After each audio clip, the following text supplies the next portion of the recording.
Ma'am, this area is only for family and special guests. The voice belonged to a young soldier, barely 20. His uniform was perfect, his stance stiff and straight, but his eyes showed the tired patience of someone on a long, formal duty. He waved a gloved hand toward a distant hill where a small crowd of people had gathered. Samantha didn't move, her blonde hair was pulled back neatly, and her gaze stayed fixed on the ceremony happening about 100 yards away. She felt the familiar weight of a memory, a duty settling in her chest. "I understand," she said, her voice quiet but clear over the sad hush. "I'm here to show my respect." The young soldier's jaw tightened a little, a hint of annoyance. He was just following order. He had a list of approved people, and this woman wasn't on it. He saw a civilian who clearly didn't belong among the many generals and decorated soldiers in their best uniforms.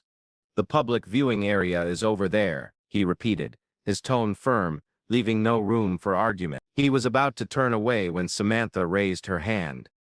In her palm lay a heavy, bronze-colored coin, its edges smooth from use. He glanced at it, confused. It wasn't a regular military coin.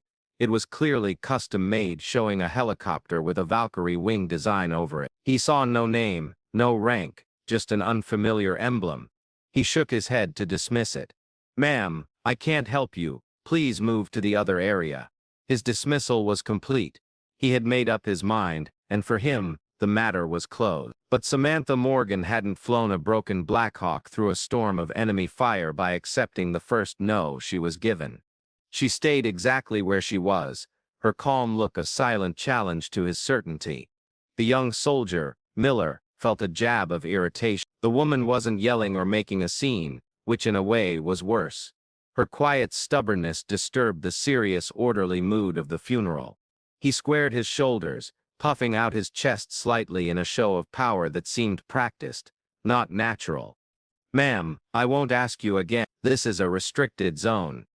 "I know about the restriction, specialist," Samantha said, her voice still annoyingly calm. She slid the coin back into her pocket and took out a simple leather wallet. She showed him her VA identification card. Samantha Morgan. Miller took the card, his fingers barely touching hers. He looked at the photo, then the name Morgan. It meant nothing to him. It wasn't on the list of important government officials, foreign visitors, or top military leaders. It wasn't on the family list. He handed it back with a sigh that was almost disrespectful. "This changes nothing. You're not on the list. Could you check with the family's helper? They're expecting me." "The family is in mourning," he snapped, his professional manner starting to break. "They aren't seeing visitors right now. I have my orders." Feeling things were stuck, a staff sergeant with a chest full of medals and the tough look of a seasoned non-commissioned officer walked over. "What's the problem here, Miller?" "This woman won't move, Sergeant Davis," Miller said, thankful for the help. "She wants to get into the main ceremony. She's not on the list." Sergeant Davis turned his stern, practiced gaze on Samantha.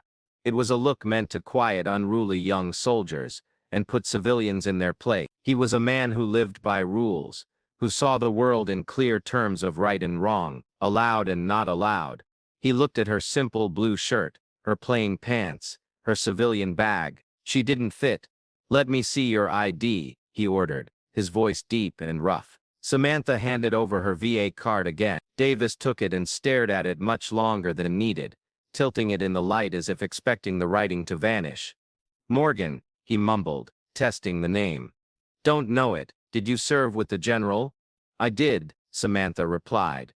Davis's eyes narrowed. "In what role?" The question felt like an interrogation. He was testing her, looking for a lie. "I was a pilot." A small, almost invisible smile touched his lips. "A pilot? Right. Look, ma'am, a lot of people feel like they knew the general. He was a great man, but today is for the people who truly knew him, his family, his top staff. We can't just let everyone who shook his hand once walk in." His disrespectful tone was almost a physical thing, a weight in the air. A few mourners, colonels and senior sergeants in their formal uniforms, began to slow down as they passed. Their interest was sparked by the quiet argument. The scene was becoming a small area of trouble in a large space of sorrow. "Sergeant, I'm not just someone who shook his hand, Samantha said, her calm a shield. I need to be here. Everyone needs to be here. Davis shot back, his voice getting louder. He was enjoying the small audience, the chance to be the gatekeeper, the enforcer. He tapped a finger on his radio. Look, I can make this easy, or I can make it hard. You can walk over to the public hill, or I can call the military police and have them escort you off base. Your choice. The threat was clear. He was using the power of the entire United States Army to move one woman a few hundred feet. He saw her as a bother, perhaps an overly enthusiastic fan. Or worse, someone trying to gain a little glory from the general's fame. He saw everything but the truth. He pointed to the worn leather bag hanging from her shoulder. You're not allowed to wear military badges on civilian clothes, by the way.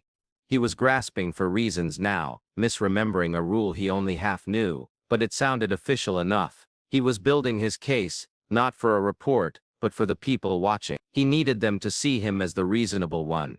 His eyes landed on a small round patch sewn onto the bag's flap.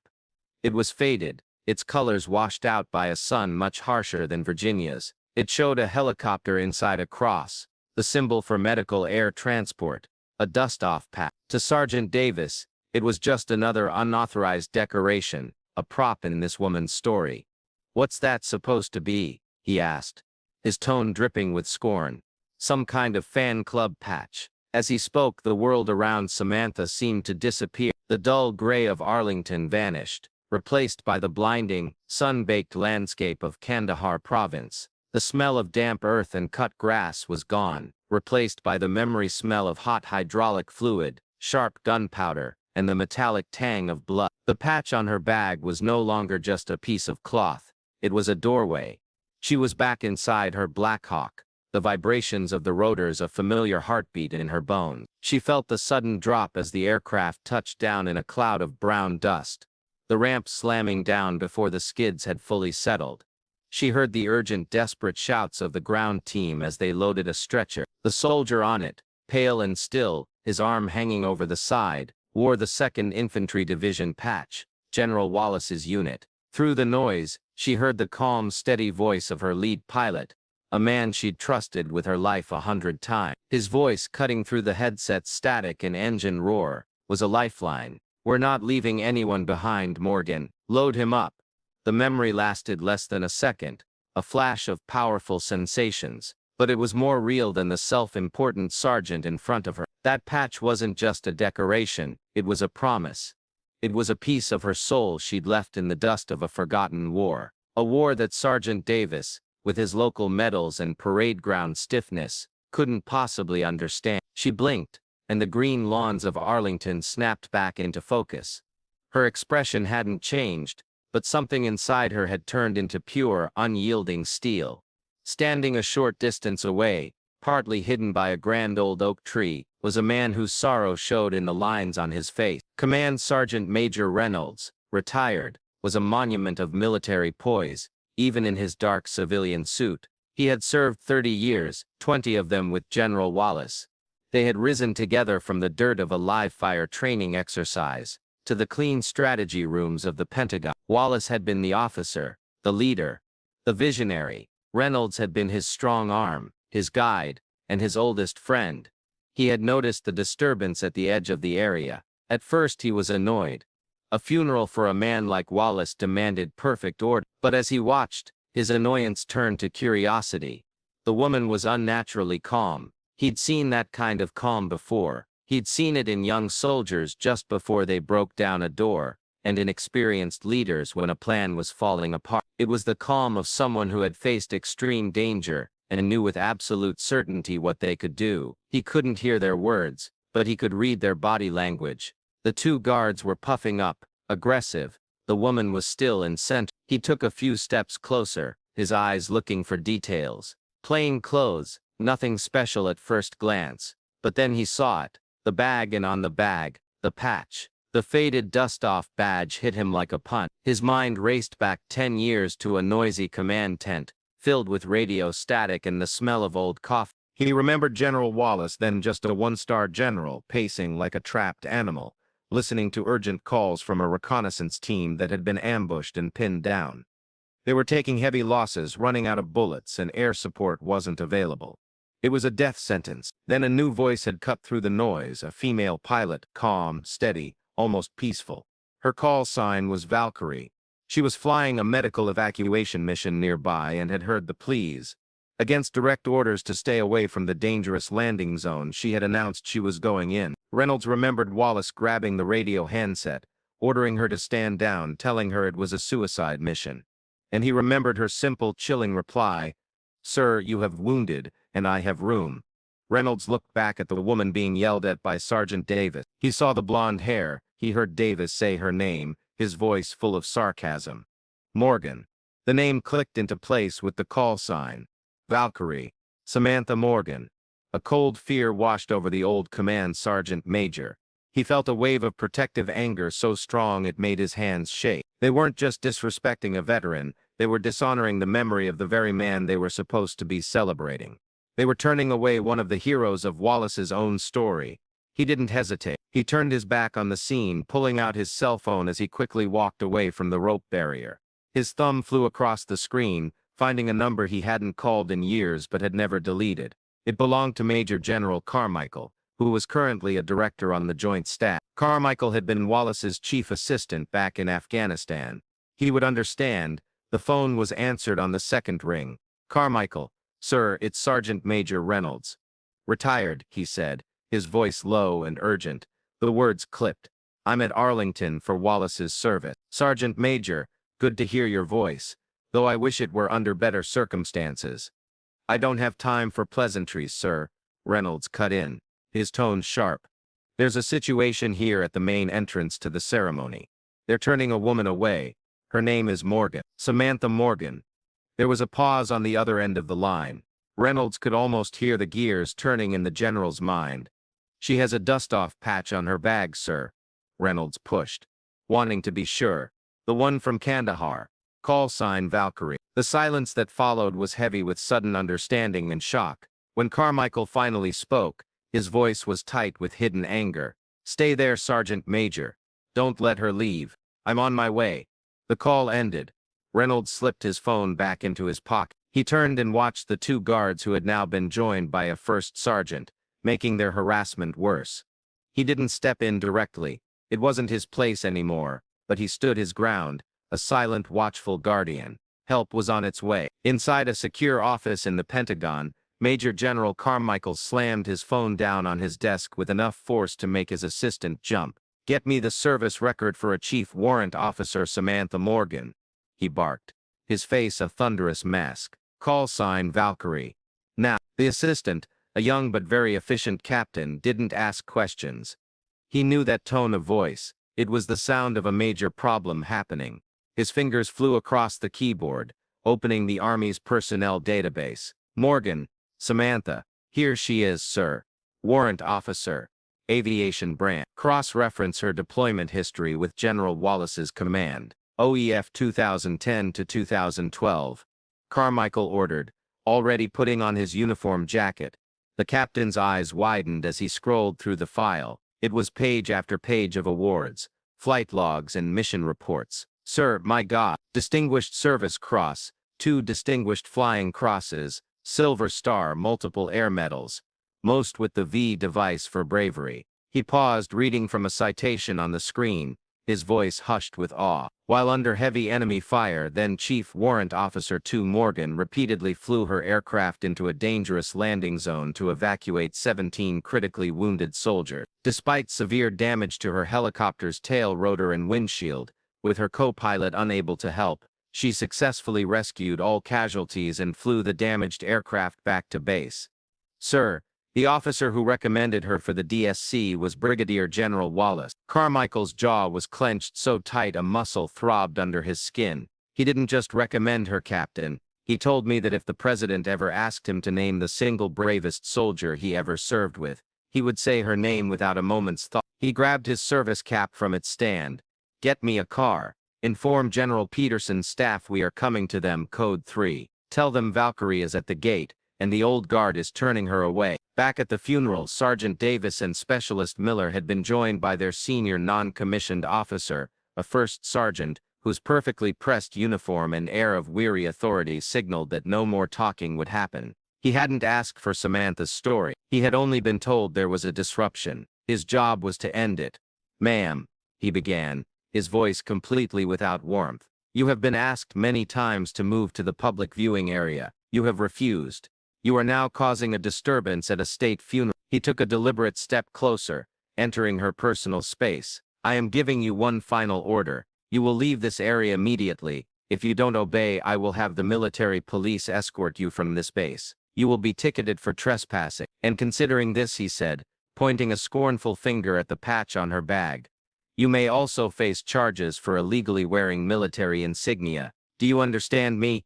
It was the ultimate overreach, the final unforgivable insult. To be called a fraud, a liar, someone faking valor, here at the funeral of the man who owed her his life and the lives of his men. A flicker of something hot and dangerous sparked in Samantha's eyes, but her voice when she spoke was as cold and quiet as the grave markers around them. "I understand what you're saying, First Sergeant," she said, "but you don't understand who you're talking to."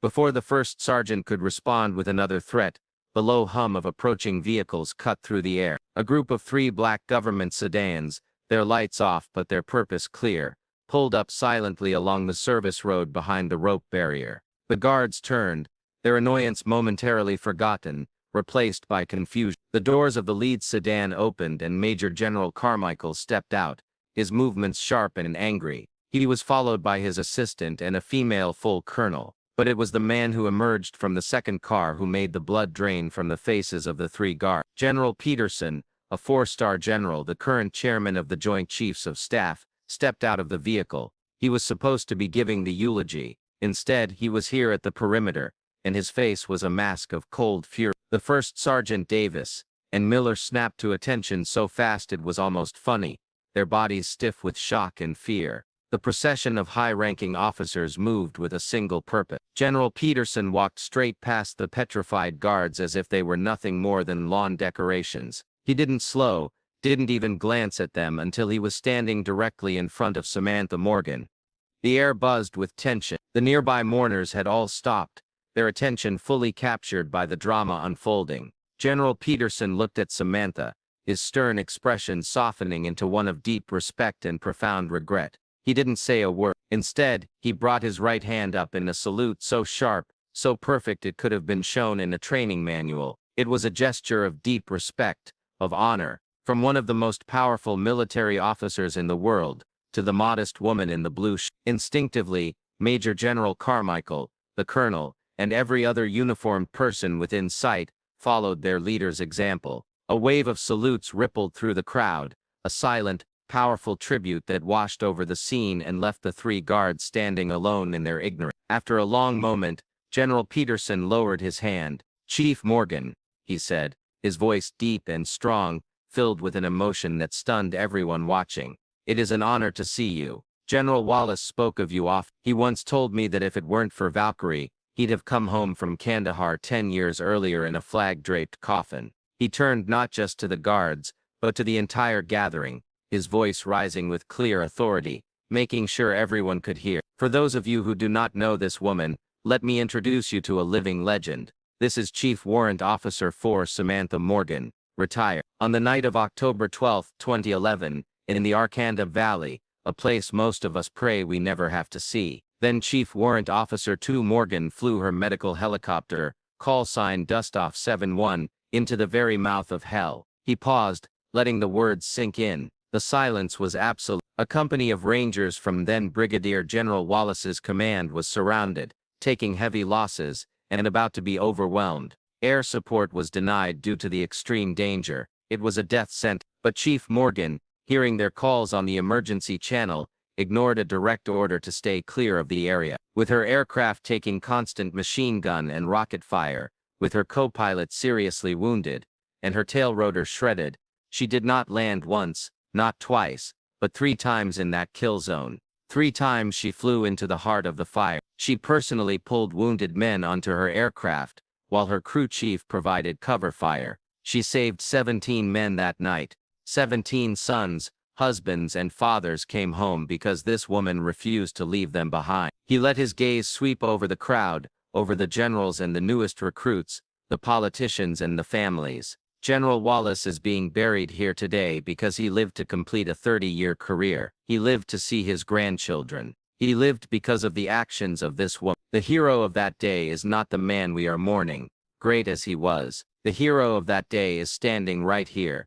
General Peterson then turned his icy stare upon the three guards. The first sergeant seemed to shrink inside his uniform. First sergeant, the general's voice was low and threatening. You and your men will be in my office at the Pentagon at 4 p.m. today. You will explain to me in painful detail how your men managed to fail on every possible level. You failed to check. You failed to calm things down. You failed to use common sense. But your most profound failure was one of imagination. You failed to see the soldier standing in front of you. You saw a woman in a blue shirt and you made an assumption. That assumption, First Sergeant, that thoughtless, unconscious bias, is a cancer. You are a disgrace to the uniform you wear, and to the memory of the man you are supposed to be honoring.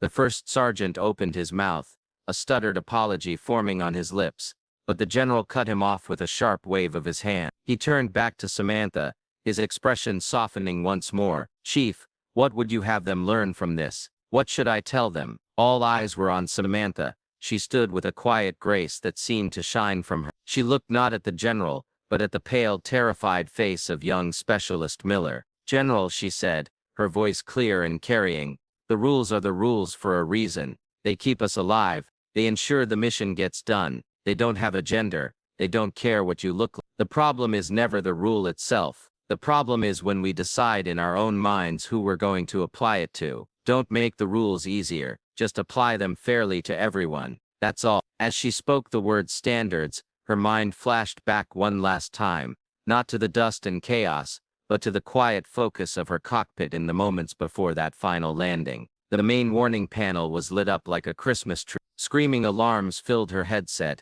and the aircraft was shaking itself apart. Through the spiderweb of cracks in the armored windshield, she could see the flickering gunfire from the tray line. It was an impossible situation. She heard General Wallace's voice, raw with desperation, crackling over the radio. Valkyrie, you cannot land here. We are taking heavy fire. I am ordering you to abort. And she heard her own voice, a stranger's voice, impossibly calm, cutting through her own fear. Roger that, sir. But you have wounded, and I have room. I'm coming in hot. That was the standard. Not the one written in a rulebook, but the one written on her heart. You don't leave anyone behind, ever, and you apply it to everyone, no matter the cost. In the weeks that followed General Wallace's funeral, a quiet but important change happened within the military area of Washington. A full update to the rules for all ceremonial guards was issued, with a new focus on calming situations and proper checking of identity. A required training module on unconscious bias, featuring a highly edited report of the incident at Arlington, was rolled out across the command. First Sergeant Davis was quietly moved to a training post in the middle of nowhere, a place where his career could slowly disappear. One Saturday afternoon, Samantha was in the base grocery store on Fort Myer, her shopping cart half full, trying to decide between two brands of coffee. She was just another shopper, a woman in jeans and a simple t-shirt, completely unknown. Ma'am? She turned. It was Specialist Miller, the young guard from the funeral. He was in civilian clothes, and looked even younger without his crisp uniform. He stood awkwardly, twisting the handle of his shopping basket, his eyes fixed on the floor. Ma'am, Chief, he stammered, finally looking up. His face was flushed with shame. I just wanted to find you to apologize properly. There's no excuse for how I acted, for what I said. It was wrong, and I'm sorry. Samantha studied him for a long moment. She saw no ill will in his eyes, only a deep and true regret. She saw a young soldier who had made a mistake and had been forced to learn a hard lesson in public. She let out a small, tired sigh. You're young, Specialist, she said, her voice gentle. You've got a long career ahead of you if you want it. You learned something that day. A lot of people go their whole lives without learning it. Don't waste the lesson. He looked at her, his expression pleading, wanting forgiveness. She gave him something better. She gave him his orders. See the soldier, Miller, she said. Not the uniform they wear. See the soldier first every time. That's all. She gave him a slight, almost invisible nod, a sign of ending their conversation. Then she turned back to the coffee, leaving him standing in the aisle with his lesson, and the future he now had to earn. The bravery of veterans like Samantha Morgan shows the very best of our nation. To honor their service and hear more stories of amazing women in uniform, please like and subscribe to Untold Valor Stories.